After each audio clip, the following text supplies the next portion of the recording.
Welcome home, sir. I am Barnabas Basil Faulty. By order of the Duchess, I shall serve you as Major Domo of Corvo Bianco. I previously served with distinction at the Nibli family manor and in Nazaire with Admiral Rompali, who, as you are certain to know, is an extraordinary demanding gentleman. Whoa, Barnabas Basil. One thing you ought to know. I'm not your typical landed gentleman. Truth be told, this is the first real property I've ever owned. Oh, in that case, you must leave it all to me. I shall organize, see to everything, and whip the house into order. I dare say this place will soon be the most prosperous vineyard around. Great. Can already see I'm in good hands. Vineyard comes across as a place with a rich history. Know who owned it before me? Baron Rossel, who went bankrupt, forcing him to sell the estate to the Duchess. The Baron, in turn, had purchased it from Monsieur Bolius of the Headsman, a truly colorful man of Ketweni origin. He was actually a headsman? No, not him, but his great-great-great-great-grandfather. Indeed. Apparently, he was a common cut-purse who somehow secured for himself the post of ducal headsman in Beauclair. Went about his work with an exceptional penchant. They say he chopped off more heads than there are grapevines in the ducal vineyards. He never hesitated, not once. Never sliced unevenly, never botched a job. For his exemplary service, the Duke granted him a title and this estate. Monsieur Bolius, on the other hand, was an engineer in his younger years. Once retired, he settled here and took to producing wine. Sadly, misfortune struck and he lost his sense first of smell, then of taste. Additionally, he could not drink alcohol. His medic forbade it. Shame that. He gave up making wine? Not at all.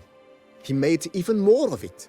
Began throwing wild balls to which he'd invite friends from far and wide in order to treat them to his wine and delight in the fact that at least someone could enjoy it. It's the sort of man he was, Monsieur Bolius. Mind giving me a little tour de Corvo Bianco? Not in the least. Follow me, please.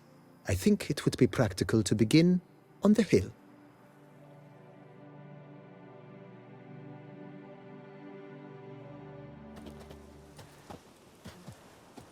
Behold, sir, your estate in all its splendor. Pretty vast. Indeed. And now, sir, allow me to show you a handful of interesting details. Follow me, please. Been a major domo all your life? Yes, I come from a long line of major domos. My father was a major domo, as was my grandfather before him, as was my great-aunt. In fact, she was the one to start the tradition. Great-aunt? A hard woman. It is said that already as a child, she knew where she was going and went there. When she arrived in Beauclair, she signed on as a chambermaid at one of the vineyards, then slowly worked her way up to Major Domo. She dragged the rest of the family up the same path. Follow me, please. The servants' quarters. I occupy the green home. With the Duchess's permission, I have hired a full staff. Their salaries to be paid from the ducal treasury. Nice of her. Not the most sightly part of the estate, I admit. But I think it's worthwhile for you as master of the domain to know where the help stays.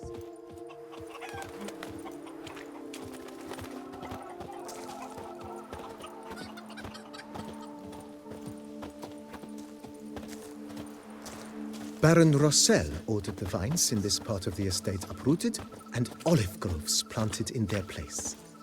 They look beautiful, especially come spring. Don't look at all bad now, either.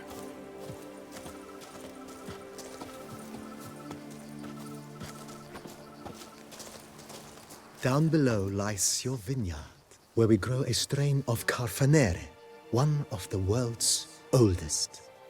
Aged in oak barrels, it provides for an exquisite wine with distinct blackberry, wild cherry, plum, and cinnamon notes.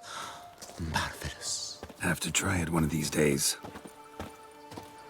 Follow me, please.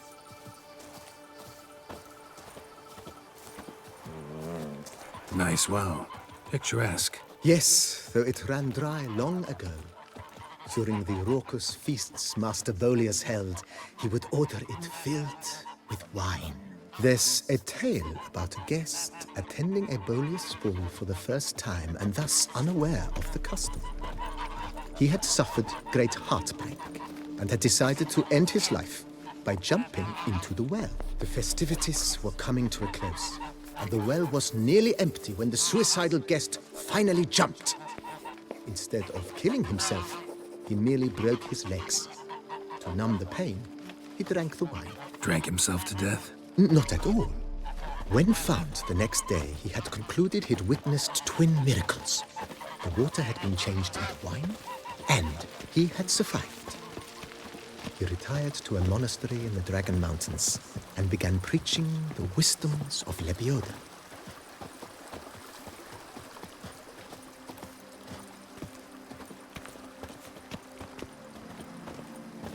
Monsieur Bolius' wife Nina kept a garden here. A supremely lovely place it was. Bit neglected now. I agree. Yet nothing stands in the way of restoring it to its former glory, and once again planting it with herbs and other vegetation.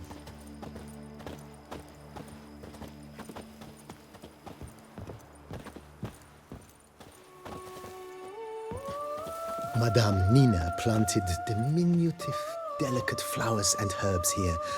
One might say their aroma still hangs in the air. You're quite the romantic, Barnabas Basil. Follow me, please.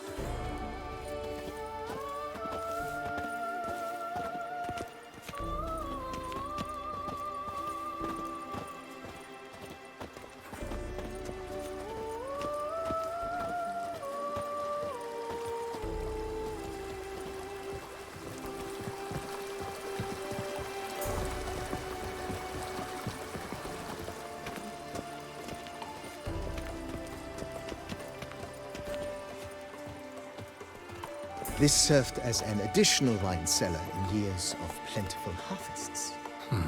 Bit of work and it'll make a fine stable for Roach.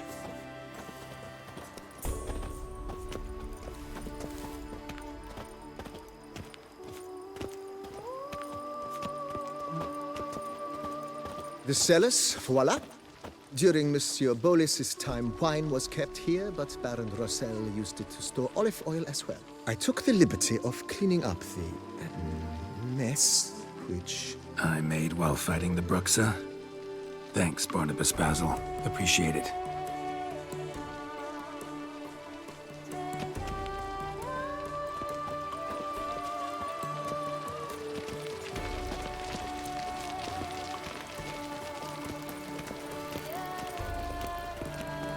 As you can see, the facade is, how to put it, slightly stained.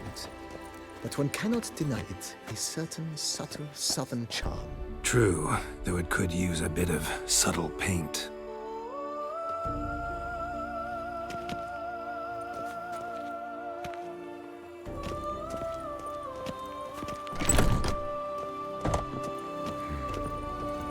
And welcome inside.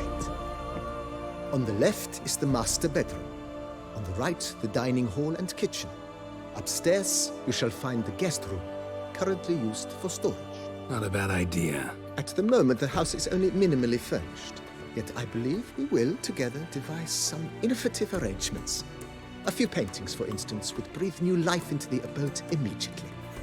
With that, sir, you've seen the full lay of the land. Corfo Bianco is a beautiful estate. One must admit, time has taken its toll. Forgive me for being forward, but if you were to choose to invest a small sum towards its beautification, consider me at your service on the matter. Think I'll take you up on that. Be sure to come and see you if I decide to do any remodeling. Thanks. Gotta get back to my business now. See you soon.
thing.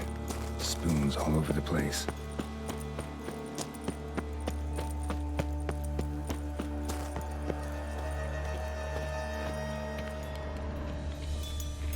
What a pigsty.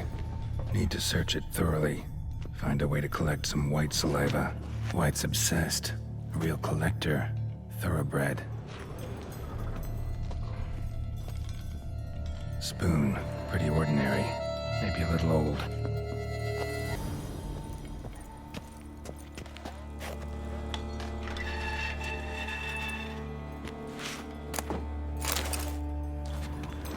Spoon's incredible. The craftsmanship. Must have graced a rich man's table. Smashed mirror. As if someone couldn't stand to look at themselves.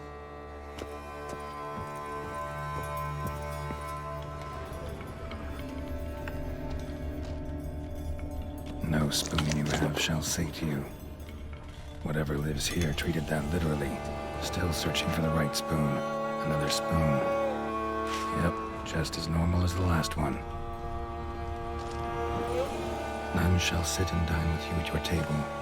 No spoon you have shall sate you. Never again shall you wish to spy your reflection in the mirror. White's obsessed. A real collector. Thoroughbred.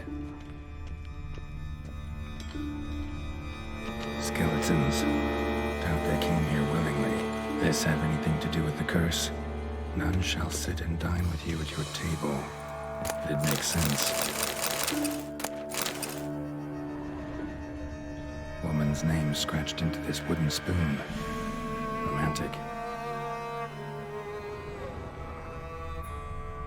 No claw or fang marks. Probably choked to death.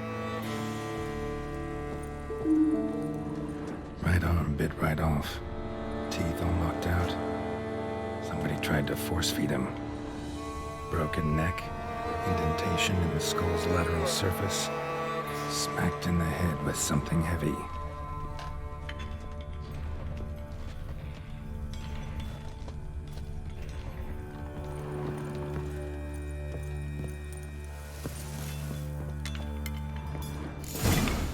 Actually does seem like a White's lair. Bit atypical, but still. Cauldron should be somewhere around here. Spoon. Pretty ordinary. Maybe a little old. Another spoon. Yep, just as normal as the last one.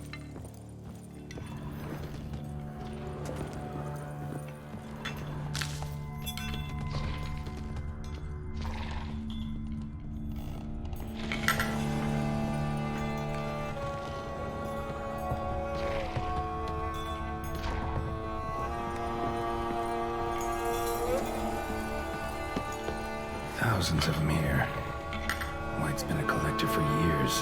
White's obsessed. A real collector. Thoroughbred. Spoon. Pretty ordinary. Maybe a little old.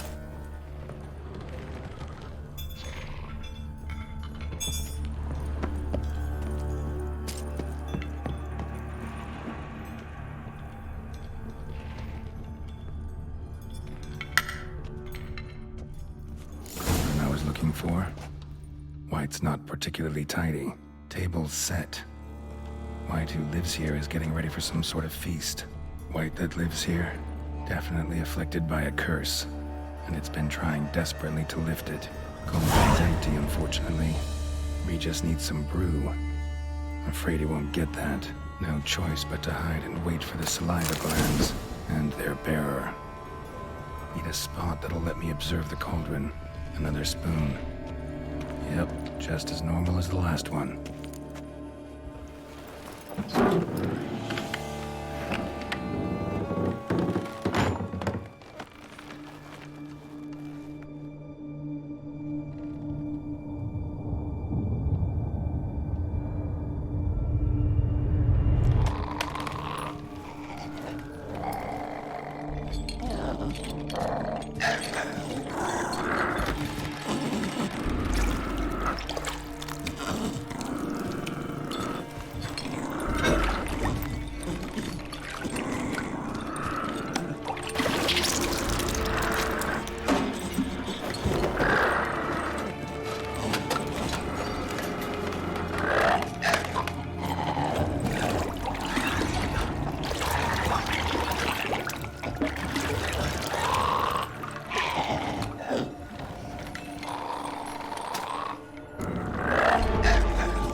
not gonna hurt you. Wanna help? I've seen the words of the curse on the walls. Think I know how to lift it.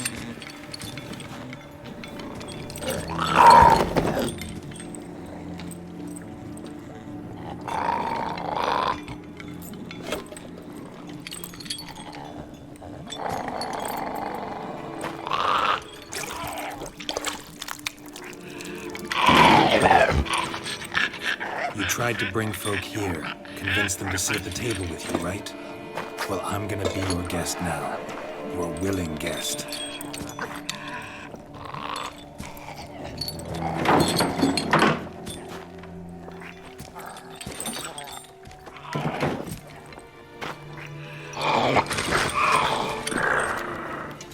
Just need a bit for Regis. And now we'll tend to you.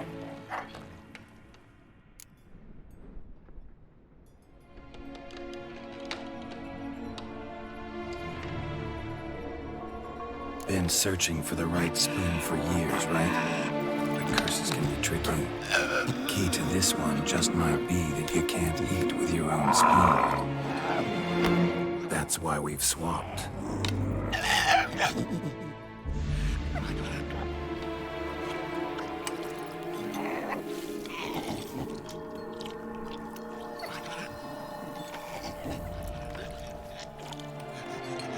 This isn't right. I missed something?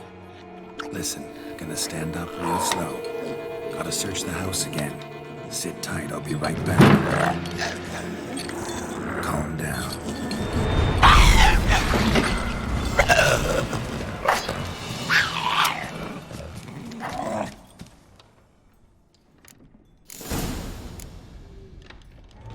Damn it. Didn't eat that vile stuff for nothing. Got the brew for Regis at least. Can't do anything for the white, though. Except cut it down.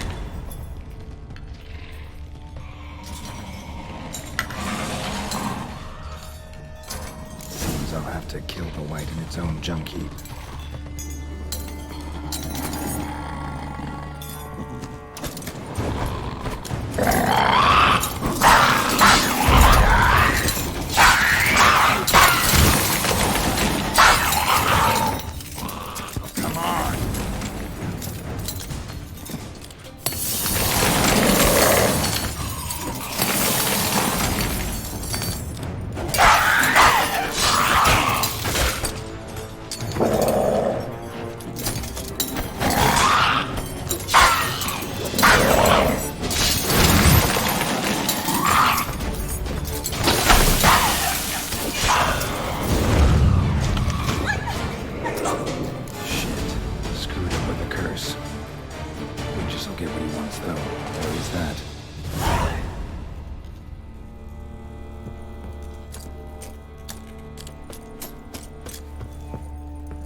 Think your friend's hand will make for a nice broth? You've clearly honed your sense of humor. But we are not cannibals, Geralt. I took a fragment of tissue from the hand. It will suffice to prepare some resonance. What did you do with the rest? I cremated it, as our codex commands. A raven told me you'd acquired the necessary ingredient. Send your spies after me? My watchers.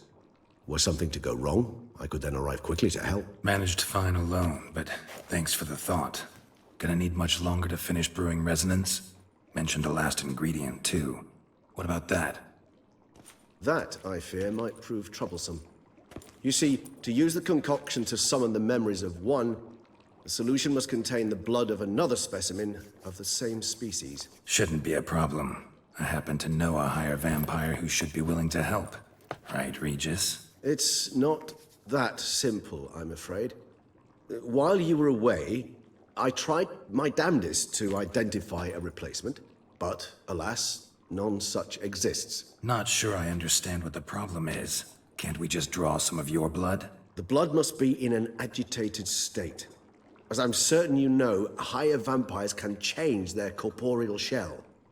As our flesh changes, so does our blood's chemical composition. To make a long story short, I shall need to induce in myself a state of strong psychokinetic arousal. In brief, madness, rabidity. And that stands to be very, very dangerous.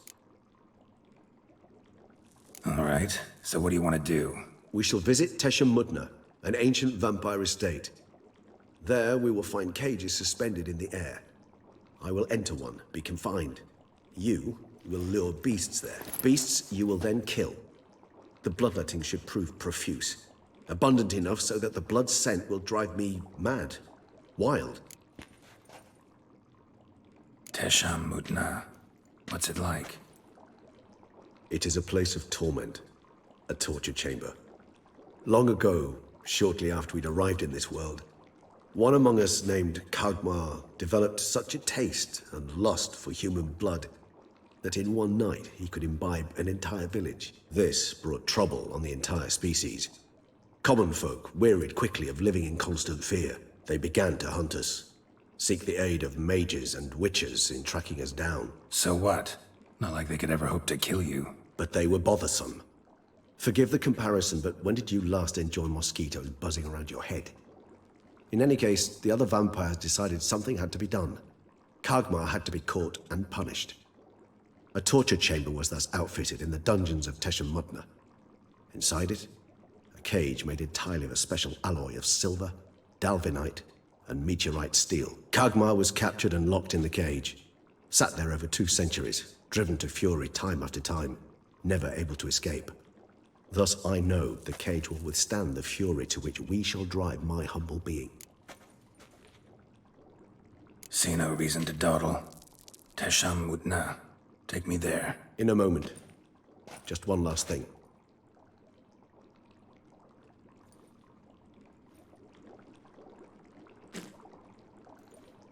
What was that?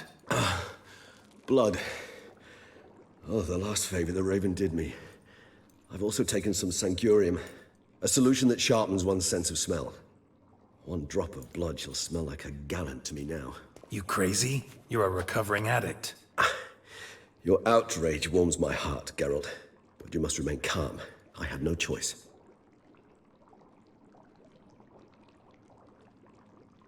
As things stand, the die is cast. High time we set off for Tesha Mudna. My head's spinning already, and you're starting to smell quite tasty. And you're starting to scare me.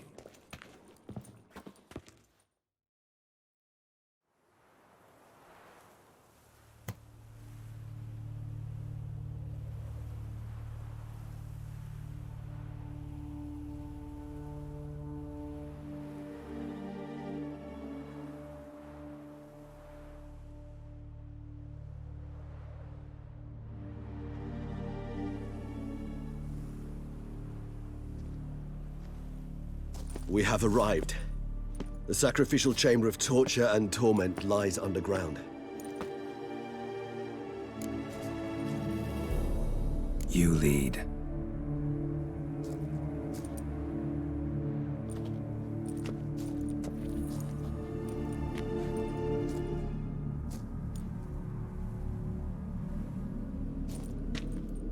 Scurvers must be getting close to their feeding ground. Correct. I told you there'd be danger.